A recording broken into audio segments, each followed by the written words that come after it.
Last Thursday, we expressed our own concerns on this broadcast and even said we would appreciate the opportunity to speak with the president-elect himself. On Friday, we were given the opportunity to do just that. Joe and I went to Mar-A-Lago to meet personally with President-elect Trump. Go fuck yourselves. Go fuck yourselves, you dishonest jokes of faux journalists. Trump-supporting conservative commentator Megyn Kelly had a full-blown, expletive-filled, on-camera meltdown when she learned that two major MSNBC commentators went down to Mar-a-Lago to personally reestablish communication with Donald Trump, and we have to talk about it. But before we do, if you end up liking this video and you want to support the channel, please be sure to hit the like, subscribe, and alert bells before you go. All right, friends, we have several clips to talk about in this video, and some of this you may have heard about before because it was big news yesterday when two of the biggest MSNBC commentators, Joe Scarborough and his wife, Mika Brzezinski, revealed, and we'll play that clip at the end, revealed that despite years of harshly, but justly, criticizing Donald Trump for his authoritarian impulses and his stupidity, that they actually went down to Mar-a-Lago in person to reestablish communication with Trump directly. Now, this has prompted enormous backlash, and understandably so. I'm not very happy about it either, from both the left and the right. So Morning Joe and Mika, they're getting it from everybody. And we're going to talk about that, specifically Megyn Kelly's reaction, because it was hilarious. Not just, again, because I'm frustrated with Joe and Mika too, but her meltdown, the way she has these meltdowns here lately with increasing frequency and severity, is just really funny. We need to talk about it. But first, we're actually going to turn to Trump himself. So he talked about the conversation with Joe Scarborough during an interview with Fox News Digital. He says, I received a call from Joe Scarborough requesting a meeting for him and Mika, and I agreed that it would be a good thing if such a meeting took place, Trump said. We all met at Mar-a-Lago on Friday morning at 8 o'clock. Trump said the meeting was, quote, extremely cordial. Quote, many things were discussed, and I very much appreciated the fact that they wanted to have an open communication. In many ways, it's too bad that it wasn't done long ago. Trump added that they, quote, congratulated me on running a great and flawless campaign, one for the history books, which I really believe it was, but it was also a campaign where I worked long and hard, perhaps longer and harder than any presidential candidate in history. We talked about various cabinet members, both announced and to be announced. As expected, they liked some very much, but not all. The meeting ended in a very positive manner, and we agreed to speak in the future. So that is Trump's recounting of the conversation with Joe and Mika. So now let's get to Megyn Kelly, who is also somebody who's criticized Trump in the past, nowhere near as harshly, of course, as Joe Scarborough and Mika Brzezinski, and somebody who voted for Donald Trump in the 2024 election. I want you to note the severity, the vitriol with which she reacts to what Joe and Mika did, because it's pretty funny. This will be a consequential presidency. The question is whether it will be constructive. As for us, we also let him know that we will continue to speak truth to power and push back hard when called for. Oh, please. As we have with all presidents. Don't be mistaken. We're not here to defend or normalize Donald Trump. We're here to report on him. I searched for a way to respond appropriately, and I called on my 10 years as a litigator in addition to my now 20 as a journalist, and I think I found the perfect phrase, go fuck yourselves. Go fuck yourselves, you dishonest jokes of faux journalists. What an absurd farce that was, Glenn. Which one was insincere? He's Hitler, or now we're going to speak truth to power and find a way of speaking to and working with Donald Trump? Which one was a lie? You know, Megyn, I've thought about this. This is not hyperbole. I've given actual thought to this. I've done ranking. This is Glenn Greenwald, who doesn't really think about anything, so we don't need to hear from him. But again, the vitriol with which Megyn Kelly reacted there is so funny. And it's interesting because, again, Megyn Kelly herself has flip-flopped on Trump. Now, again, not quite as severe as Mika Brzezinski and Joe Scarborough, but indeed she has flip-flopped on Trump. She's criticized him in the past pretty vociferously. She was the target of Trump's ire after she moderated a debate. He actually made a pretty misogynistic joke about menstruation when it came to her fact-checking him and shutting him down. So I'm not sure she has a lot of credibility in this respect either, to go from one extreme to the other, but I'm not mad at her, and again, this is her reaction, like, how dare you? You can't, only I and other certain conservatives who say that they're principled and that they, want people of character and moral value and moral judgment to be leaders of the party and on all these things. Only we can walk back our principles. That is funny, and I think she should be mocked for that. But I also think Joe Scarborough and Mika Brzezinski should be mocked as well. I mean, this is pretty freaking pathetic. And we'll get into, again, we'll play the clip of what they had to say and their possible motivations for this, but some more from Megyn Kelly. People on that network who at least believe what they're saying. Me too. I totally agree with you. I never thought I'd utter these words, but I agree with Keith Olbermann. Keith Olbermann's reaction is my reaction, at least in part. He says, in part, I told you so. These two are Trump collaborators, not a word. Mr. and Mrs. Vichy Quisling, suggesting that they're Nazi sympathizers, say can ever be trusted again. This is the part where I agree with him. Not that those words ever should have been trusted. They are confidence tricksters and grifters.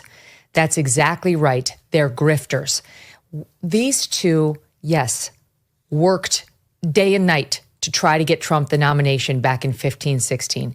They embarrassed themselves and sacrificed any pretense of journalistic ethics in doing it. It was true bootlicking. I'll just give you a little feel for it in SOT 6. And he's going to offer you the vice presidential nomination. Will you accept it? I'll do anything that will get will stop us from 8 more years, like the past 8 years we've had. Okay. You don't want me to do the ones with deportation? Nothing too hard, Mika. Okay. It's a family affair. They say you can tell a They're lot going about over a her person questions there. by their children. Donald Trump Jr. and Eric Trump joined their father here on set. Your 3 children, everybody talks about how they're hard workers. Is Donald Trump a summer flame? No, I suspect maybe he's going to be an autumn affair as well as a summer flame. And you know it's my hair. Well, I do, because I tugged on it once. Mika, what do you mean pretty good? You know you loved it. Wow. Trump, you're naughty. Yeah. So, I mean, again, it's one of those things where, that meme where it says the worst person you know has a good point. Again, Megyn Kelly has no real credibility on this too, because she has abandoned her principles to elevate Donald Trump, an ideologically inconsistent, authoritarian, malignant narcissist, somebody who does not reflect true conservative principles to the extent that conservatives have them, and certainly not the history of the Republican Party. But again, when it comes to, slamming Mika and Morning Joe, it's a pretty strong argument to make. So again, the meltdown part was funny. Some pretty strong points all the way around about the inconsistency there. Was it because, Joe Scarborough wasn't made Donald Trump's running mate? Of course, ultimately in 2016, he went with Mike Pence.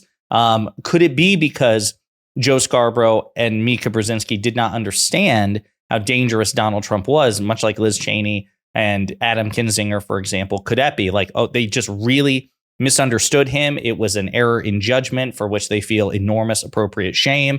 And so, they became part of this journalistic crusade against Trump? Maybe. But then why go back and, try to reestablish communication? What's the point?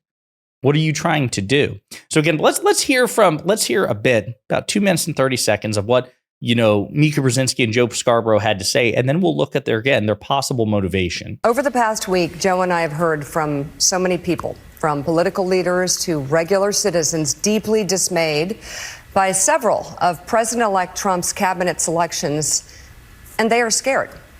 Last Thursday, we expressed our own concerns on this broadcast and even said we would appreciate the opportunity to speak with the president-elect himself. On Friday, we were given the opportunity to do just that. Joe and I went to Mar-A-Lago to meet personally with President-elect Trump. It was the first time we have seen him in 7 years. Now, we talked about a lot of issues, including abortion, mass deportation, threats of political retribution against political opponents, and media outlets. We talked about that a good bit. And it's going to come as no surprise to anybody who watches this show, has watched it over the past year or over the past decade, that we didn't see eye to eye on a lot of issues, and we told him so. What we did agree on was to restart communications. My father often spoke with world leaders with whom he and the United States profoundly disagreed. That's a task shared by reporters and commentators alike. We had not spoken to President Trump since March of 2020, other than a personal call Joe made to Trump on the morning after the attempt on his life in Butler, Pennsylvania. In this meeting, President Trump was cheerful, he was upbeat, he seemed interested in finding common ground with Democrats on some of the most divisive issues. And for those asking why we would go speak to the president-elect during such fraught times, especially between us, I guess I would ask back, why wouldn't we? 5 years of political warfare has deeply divided Washington and the country. We have been as clear as we know how in expressing our deep concerns about President Trump's actions and words in the coarsening of public debate. But for nearly 80 million Americans, election denialism, public trials, and January 6th were not as important as the issues that moved them to send Donald Trump back to the White House with their vote. Joe and I realized it's time to do something different. And that starts with not only talking about Donald Trump, but also talking with him. Over the past. So again, they would go on to say, like, look, we're not bending the knee. We're not kissing the ring. That remains to be seen, given that that's what they did prior to their falling out with Trump. But it does smack people as disingenuous. Now, of course, some people are saying the same thing about President Biden, given that he correctly referred to Trump as an authoritarian, as a bully, as a threat to democracy. But, you know, he invited Trump to the White House. They took photographs together. Here's what I would say.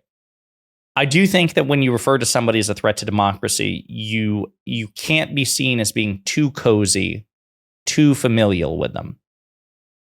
But President Biden has to observe the peaceful transfer of power. Donald Trump won the election. Donald Trump needs to become president. I wish that weren't the case. I think he is morally disqualified. I think if the Section 3 of the 14th Amendment had any constitutional teeth, he would be legally disqualified. I think that had, 10 more Republican senators found the courage to do the right thing and reflect the facts, they would have convicted Trump in his second impeachment, which would have prevented him from running for office in the first place. I think all these things are true. Donald Trump is a threat to democracy. He is an idiot. He is dangerous. But Biden has to observe the peaceful trend. Donald Trump won that election free and fair and square, right? Now, it's ironic because Trump lost the 2020 election freely and fairly and squarely to President Biden. They refuse to acknowledge that. But the Democrats, elected Democrats are morally superior to elected Republicans. And so I understand Biden's obligation to do what he's done. I also understand where it's like, okay, but even Biden needs to be careful about how cozy he is with Trump during these meetings. He needs to keep some distance and say, listen, I wish that Biden had been in a position to say, hey, listen, when he gave the speech, I talked to Donald Trump. I acknowledged his victory. I said that there would be a peaceful transfer of power. And that's what I'm doing here. I'm publicly committing to you what I committed to the president-elect in private. The American people have spoken. They've decided in a way I wouldn't prefer, but that doesn't matter. They made their choice. Donald Trump will be president of the United States. There will be a peaceful transfer of power. I just want to make clear, I meant everything I said about Trump. And Biden could have said, Trump meant everything he said about me. We're not best friends. We're not going to pretend that we're friends. But this will be a peaceful transfer of power between two opposition parties. And he could even throw in there, I'm doing something that Trump himself never had the courage. Like he could have done, there could have been all ways to spin this. But Joe, Scarborough, and Mika Brzezinski, they don't have a civic obligation the way Biden does to peacefully transfer power. They're in the media.